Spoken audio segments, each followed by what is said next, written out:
बाढ़ की खबरों में सबसे पहले आपको बताएंगे देहरादून की एक खबर, जहां आज धामी कैबिनेट की अहम मीटिंग होगी।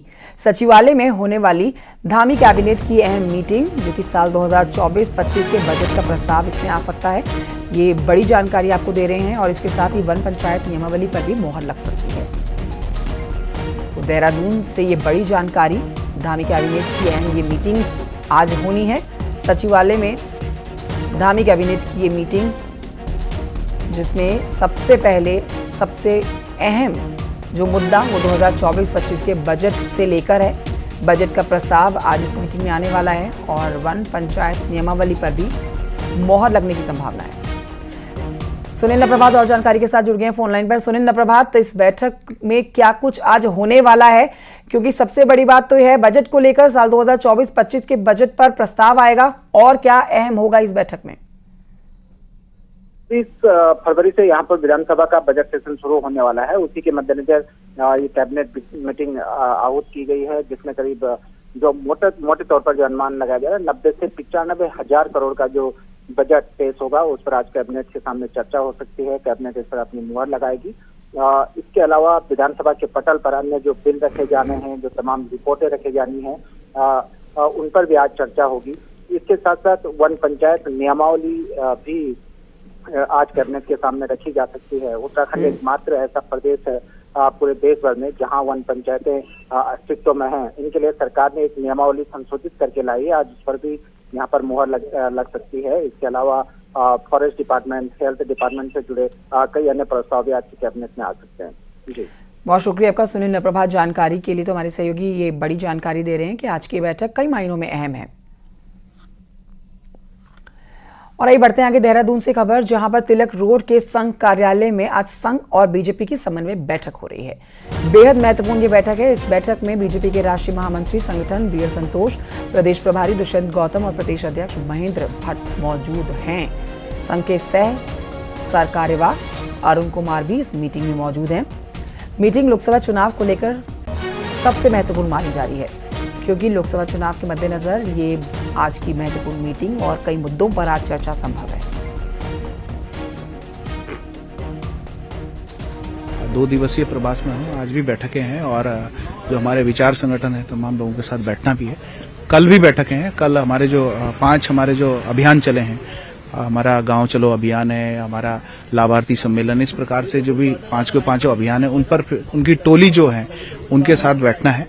और जो हमारे मोर्चे हैं, संघ की आज बीजेपी और अनुसांगिक संगठनों के साथ समन्वय मीटिंग हो रही है। तिलक रोड कार्यालय में ये मीटिंग हो रही है और इस मीटिंग में संघ के सह सरकार्यवाह अरुण कुमार शामिल है। खासतौर पर लोकसभा चुनाव को लेकर ये मीटिंग काफी महत्वपूर्ण मानी जा रही है।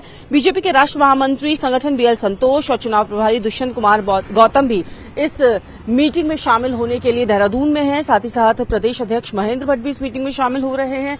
ये कहा जा रहा है कि लोकसभा चुनाव को लेकर काफी इंपॉर्टेंट ये मीटिंग होने जा रही है। आगे के कार्यक्रम तय किए जाएंगे।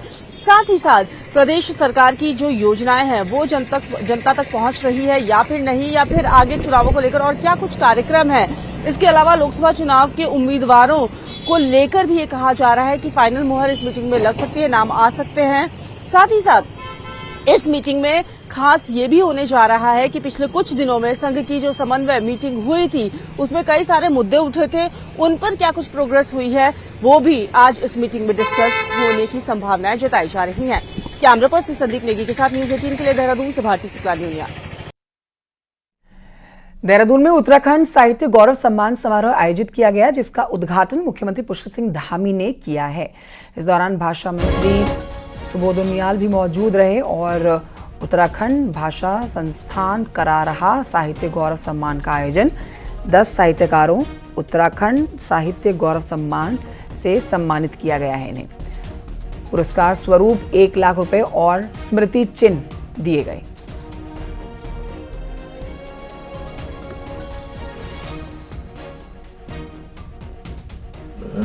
सम्मान देने का हम सबको अवसर मिला है और सच में ये जो नई शुरुआत हुई है, वास्तव में आप सब लोग एक एक करके कह रहे थे कि बड़ा अच्छा काम हुआ है यहाँ पर, तो निश्चित रूप से इससे हमारा भी प्रोत्साहन हो रहा था, हमारे अंदर भी ऊर्जा का संचार हो रहा था।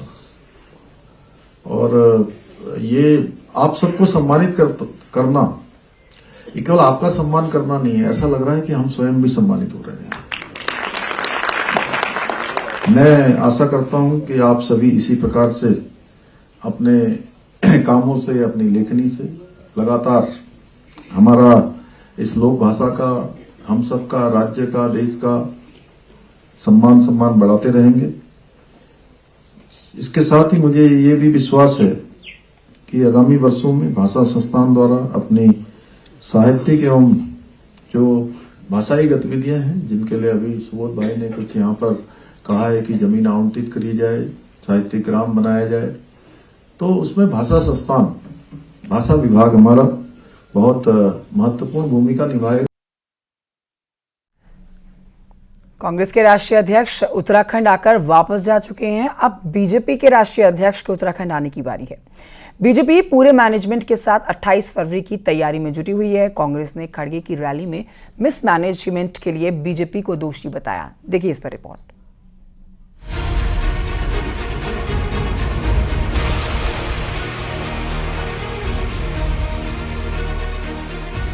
कांग्रेस के राष्ट्रीय अध्यक्ष मल्लिकार्जुन खड़गे 28 जनवरी को उत्तराखंड आए थे और ठीक एक महीने बाद 28 फरवरी को बीजेपी के राष्ट्रीय अध्यक्ष उत्तराखंड आने वाले हैं। 28 फरवरी को जेपी नड्डा का पहला हल्द्वानी और फिर देहरादून आने का प्रोग्राम। हल्द्वानी में नैनीताल और अल्मोड़ा लोकसभा सीटों के बूथ लेवल तक के कार्यकर्ताओं की बैठक, देहरादून में हरिद्वार, टिहरी और पौड़ी लोकसभा सीट के साथ साथ इलेक्शन मैनेजमेंट कमेटी की मीटिंग और प्रबुद्ध सम्मेलन होना है। बीजेपी का दावा है कि पूरा प्रोग्राम मैनेजमेंट के साथ होगा ताकि कोई कहीं कमी न रह जाए।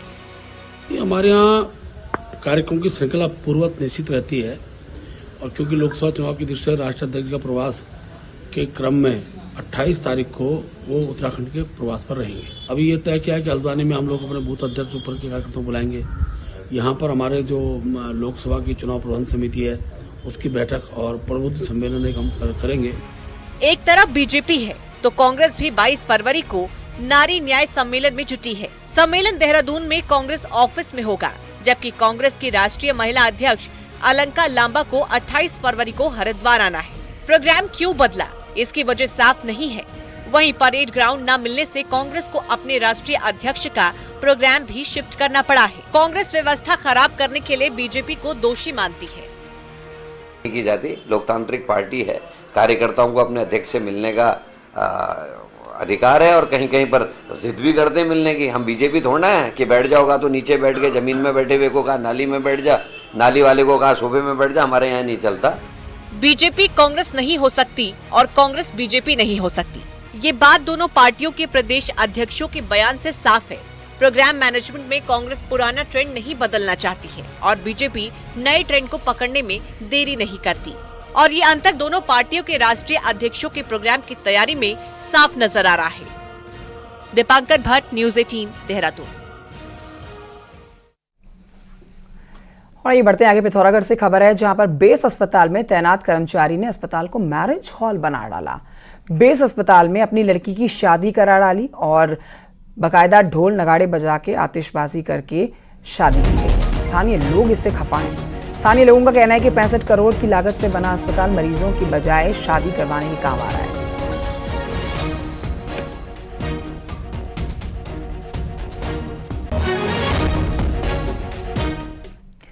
पिथौरागढ़ के बाद खबर बिजनौर से है, जहां उत्तराखंड के पूर्व विधायक सुरेश राठौर सहित 6 परिजनों पर कोर्ट के आदेश पर केस दर्ज किया गया है।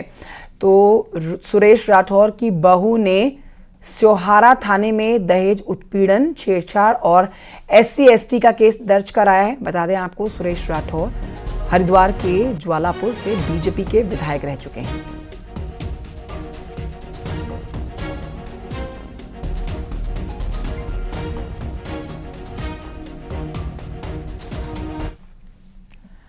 हल्द्वानी से खबर आ रही है, जहां पर बनभूलपुरा में कर्फ्यू खत्म होने के बाद भी पुलिस फोर्स की तैनाती जारी रहेगी और पूरे इलाके में पुलिस पैरामिलिट्री फोर्स के जवान तैनात रहेंगे।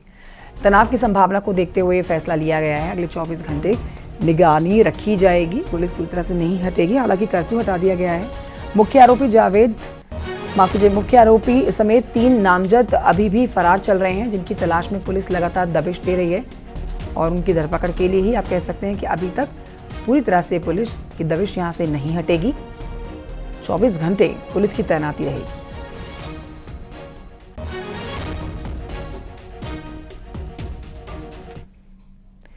रामनगर से इस समय एक बड़ी खबर आ रही है, जहां कॉर्बेट टाइगर रिजर्व के ढेला रेंज में आदमखोर बाघ को वन विभाग की टीम ने देर रात ट्रैकलाइज कर लिया। पकड़ा गया नर बाघ जो है वो 7 से 8 साल का बताया जा रहा है। बाघ के हमले में अब तक 4 लोगों की मौत हो चुकी है।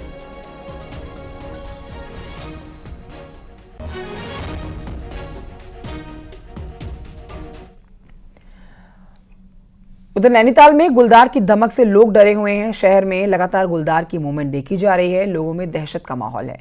आए दिन लेपर्ड घरों के आसपास दिखाई दे ही जाते हैं। खतरा ऐसा बना हुआ है कि बच्चे घर से बाहर नहीं निकल सकते हैं, बड़े घर से बाहर नहीं निकल सकते हैं। ये आप तस्वीरें देख रहे हैं, सीसीटीवी कैमरे में कैद हुई है। एक बार फिर से बाघ की तस्वीरें। आराम से चहलकदमी करता हुआ गुलदार नजर आएगा। लोगों के अंदर दहशत का माहौल है। नैनीताल से आती तस्वीरें और अब चिंता बनी हुई है कि आखिरकार घर से बाहर कैसे निकला जाए। बढ़ते हैं आगे, मौसम की बात करते हैं। मौसम विज्ञान केंद्र ने उत्तराखंड में 2 दिन बारिश का येलो अलर्ट जारी किया है। प्रदेश के कई इलाकों में आज और कल बारिश हो सकती है। साथ ही ऊंचाई वाले इलाकों में बर्फबारी की संभावना है, जिससे ठंड बढ़ना तय है।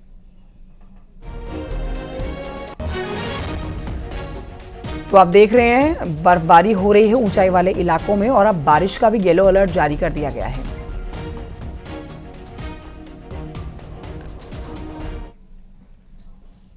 इन्हीं खबरों के साथ एक छोटे से ब्रेक के लिए रुकना होगा, जल्द लौटेंगे।